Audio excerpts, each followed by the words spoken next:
Hello! Capricorn, Sun, Moon, Rising, and Venus signs. Venus placements. Magandang umaga, tanghali, hapon, or gabi po sa inyong lahat.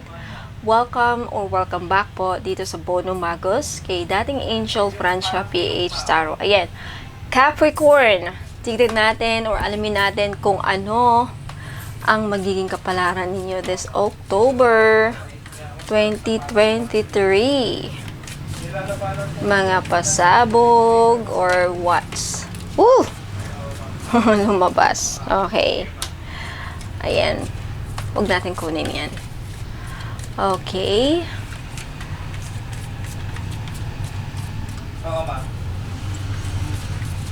Ayan.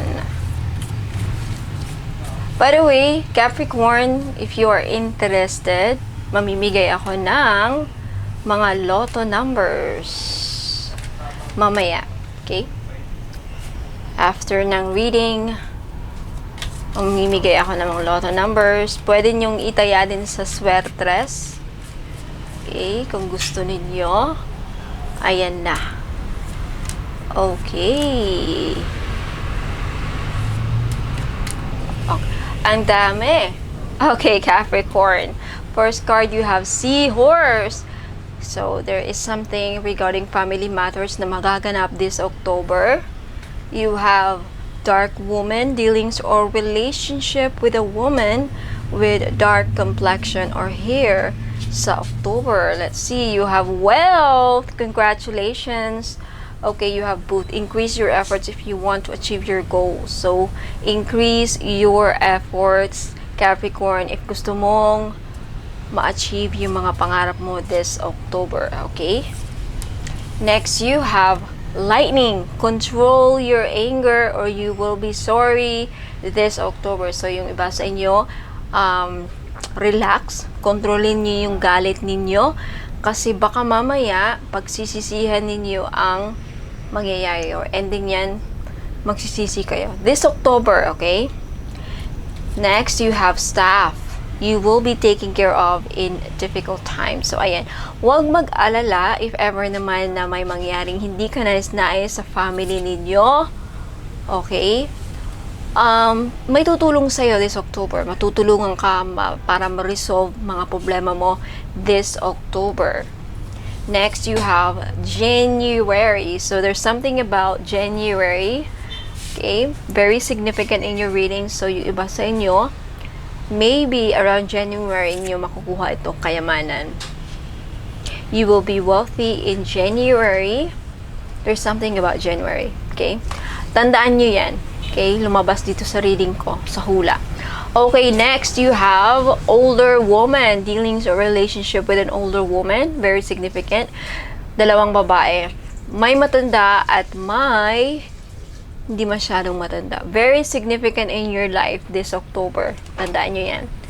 Next, you have ring. A marriage will take place, either romantic or business. So, merong partnership na mangyayari. May iba sa inyo magpapakasal this October. May magpapakasal, may ma-engage, may engagement na mangyayari or may collaboration na mangyayari sa business. Okay. Next, you have throne, position of authority. I think magiging CEO ka na. Isa ka sa magiging CEO or aangat yung position ninyo sa larangan ng career or business. Okay? You have dark man, dealings or relationship with a man with dark complexion or hair. Very significant for the month of October. I think magkakaroon kayo ng issue sa isang lalaki, isang matandang babae, at isang babae. May matandang babae, may lalaki, at isang babae din na hindi naman masyadong matanda. Sino kaya itong mga tao sa buhay mo? Okay? You have Ram, a stubborn, aggressive person. Maybe isa yan sa mga tao na yun. Yung taong napaka-stubborn, matigas ang ulo, aggressive. Okay, you have Whale, great worry over nothing. So, lahat ng mga poproblemahin ninyo this October, actually, wala yan. wala kang dapat ipag-alala kasi wala yan. Masyado lang kayo nag-iisip. Kung may miniisip kayo na hindi maganda sa October, wala yan. Nasa isip nyo lang. So, hindi yan magkakatotoo, kumbaga. Okay, you have bread, period of prosperity and abundance this October. Talaga namang puno ng kasaganahan yung iba sa inyo. Saganang-sagana sa pagkain. This is a blessing. So, thank God, thank the universe, and thank the guardian angels for this, no? A period of prosperity and abundance.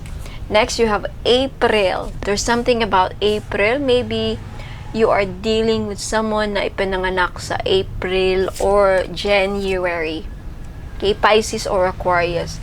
Next, you have leg. Stepping into a new experience.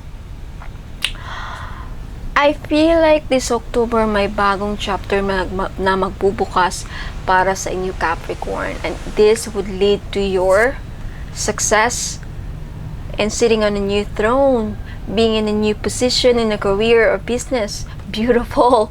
Alright, so yan, nagtatapos ang yung reading. Capricorn, bibigay na ako ng numbers. Okay, pwede nyo gamitin pwede nyo itaya sa loto or swertres. Okay, you have number 5. You have number 10.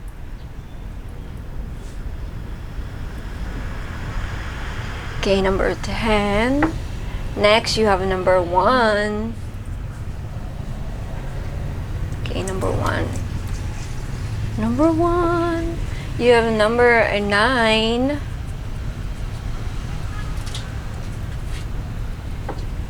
And number 10 again. Okay. Last number. You have number 1 again. Okay, last number. Okay.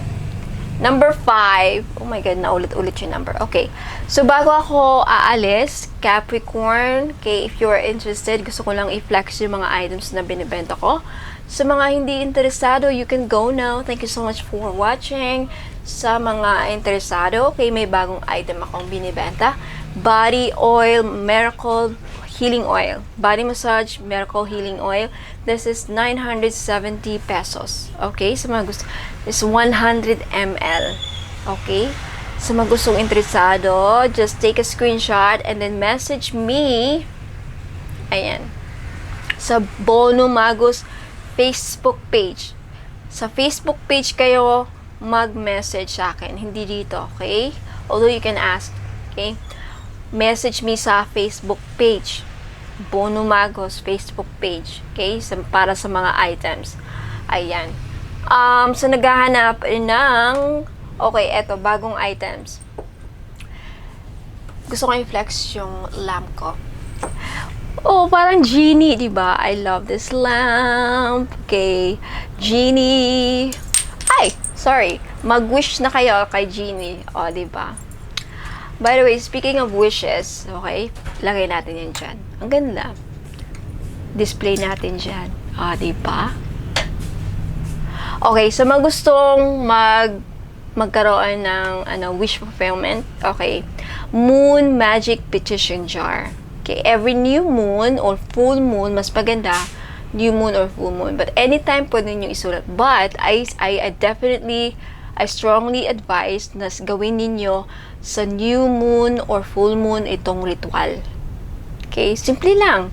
Sulat nyo lang sa papel, sa maliit na papel, small piece of paper, or bahala na kayo kung gaano kaliit or malaki. Basta as long as magkasya siya dito sa bote. Okay, sa jar. Isulat ninyo ang mga gusto nyong makamit.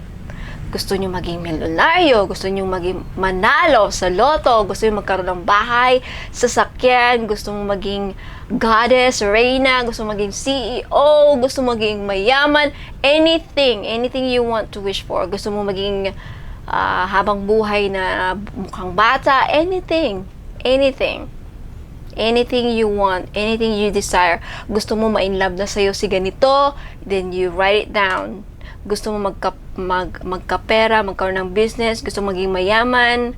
Okay, you have to be specific.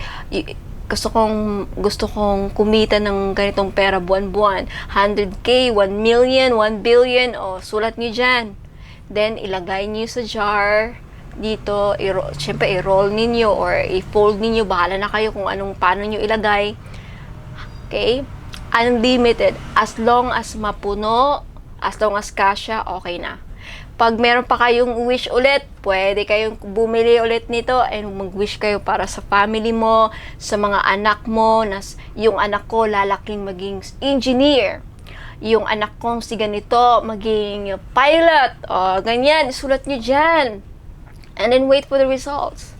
A year, or two, ayan, I don't know. Okay? So, yan po ang Moon Magic Petition Jar for only 370 pesos. For only 370 pesos, mangyayari yung mga wish mo. Saan ka pa? O, diba? So, ayan, take a screenshot and then message me. Ayan, ma'am, pabili ako ng Moon Magic Petition Jar. Okay, Moon Magic. Or just take a screenshot and then malalaman ko na kung anong gusto nyong item na gusto nyong bilhin. 370 pesos. Okay? Ayan. Sa mga naghahanap ng gusto magkaayos ng relationship, you have Love and Relationship Prepare Jar. Okay. Wala na tayong Justice Jar. You have Love and Attraction Spell Jar. Okay. Again, sa mga naghahanap ng love life, gusto mahanap si the one, and then you need this. This is Love and Attraction Spell Jar. 550 pesos only. Okay. What else? Eto pala. Financial blockages removals and money spell jar. 2-in-1 na siya. Okay? Okay, maybe ikaw yung taong, ayun nga, minamala sa pera. If may pera naman, may mga dealings, mga benta, whatever, hindi natutuloy. Ayan. Parang matumal ang benta or, I don't know, siguro may blockages sa kaperahan mo. So, you need this. Okay? 2-in-1. Financial blockages removal and money spell jar. 850 pesos. Okay? So, ayan. What else? Sa mga naghahanap ng proteksyon sa kulam, pananggaan protection sa kulam, this is blessed. Okay? Ginagawa ko ng ritual sa Latin. 2-in-1 na siya. Okay? Lifetime protection and healing necklace for only 1,000 pesos ang kapa. Okay? Lifetime na, forever. For how many years kang poprotektahan? Who knows, 3 years from now, 5 years from now, nakulam ka. O, di ba, nakita mo to, tapos hindi mo binili. O, there's a good chance, there's a reason why you saw this. Okay? If tinatawag ganitong bilhin mo na. Because who knows, may nakaenkwentro kayong mangkukulam, nakaaway kayo 3 years from now, ayan, nakulam ka, ayan, nakahiga ka na, wala ka ng pambili neto, protect. Alam mo, meron akong client na nag-start ako magbenta nito. Sabi ko nga sa kanya, tas later na siya humingi sa akin ng tulong na, namatay yung niya, kapamilya niya. Sabi ko, bakit ngayon ka lang, ma'am, sana ka nakabili kayo ng panangga sa akin sa kulam. Kaya nga nagsisisi siya kasi lagi daw din napapanood noon na yung mga nagbebenta ko ng items. Then, ang bilis daw. Malalaman nyo kung nakulam yung partner nyo if ang bilis ng pangyayari, yung di mo makalain na biglang nangangayat ang bilis. Ganun ang kulam, mostly. And then, worst niyan is, during full moon, gagrabe yung attack niyan. Full moon, new moon, every phase ng moon. Okay? May waxing gibbous, ayan, unti-unti. Lumalakas yan, hanggang full moon, tigok na. Hantayin niyo pa ba yan? So, as early as now, if ikaw yung taong, alam ng mga tao, ang dami mong naekwentro, if ikaw yung taong, hindi naman natin napiplease yung tao. May mga tao kasi talagang masama ang ugali. Hindi ko sinasabing isa ka dyan. Yung bang magaspang ang ugali, and who knows, nakaenkwentro mo yung tao, nakaalitan mo sa kalye, and then ginawa niyan, nakilala ka niya. What if hindi mo alam, pinakulam ka? Dahil nag-away kayo. So, ayun nangyari, dahil ang nangyari sa kanya is, kinulam siya for galit. Galit ata, or inggit. Yung iba, inggit. And then, huli na. nangangayat na, hindi na malaman ng doktor kung anong nangyari, iba-iba ang findings. Yun din ang symptoms, ang isa sa mga sign na kinulam ka or kinulam yung mga mahal niyo sa buhay. Paiba-iba ang findings ng doktor, hindi maintindihan, paiba-iba ang resulta. Yan ang sign, hindi mahanap exactly kung anong reason kung bakit siya nagkasakit. Those are very definitive signs na kinulam. Okay? So, untayin nyo pa ba yan na mangyari? O nga ma'am, pero ang mahal-mahal, for 1,000 kapalit ng buhay yung gasto-gasto sa hospital, aabot ng milyon. Aabot ng 100K, 200K, 300K, 500K ang binabayaran sa hospital, ang bill, ang ending na tigok ang pasyente. For 1,000 pesos, kinumpara ninyo. Wow! You know why money is energy? Alam ko bakit mga madam, why money is energy? Paano ba kayo kumita ng pera? Paano? Nakatunga nga lang ba? Or kumikilos kayo? Kumikilos kayo, pinagtatrabahuan nyo. That is energy. So you receive that money. And that money, andun yung energy ninyo. Pinaghirapan niyo yung pera ninyo. And then you give it to me. That's energy. That's what I'm talking about. Yan ang ibig sabihin sa akin. Yan ang ibig sabihin ng money is energy. So that's it. Okay? So ayan po. Kesa naman, iba na kasi noong unang panahon, the way mag-send ng exchange is through katay ng mga animals. Sa unang panahon, wala pang pera. Okay? Kung hindi naman gold, tansa, copper, bulaklak, mga pagkain. Ayoko ng mga pagkain, gusto ko pera. So how do you offer, how can you give me your offerings? Through money. Then I can do the ritual. Ganun yun. So wag kayong magreklamo sa ibabayad niyo sa akin na mahal-mahal kumpara sa benefits naman na ma-achieve ninyo o ma-acquire ninyo through sa mga gamit. O, di ba? Lifetime pa. Okay?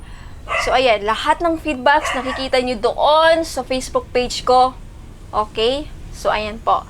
I think that's it. So, Capricorn, Sun, Moon, Rising, and Venus signs, maraming salamat. I'll see you guys next time. Ingat, God bless, and more power. Paalam!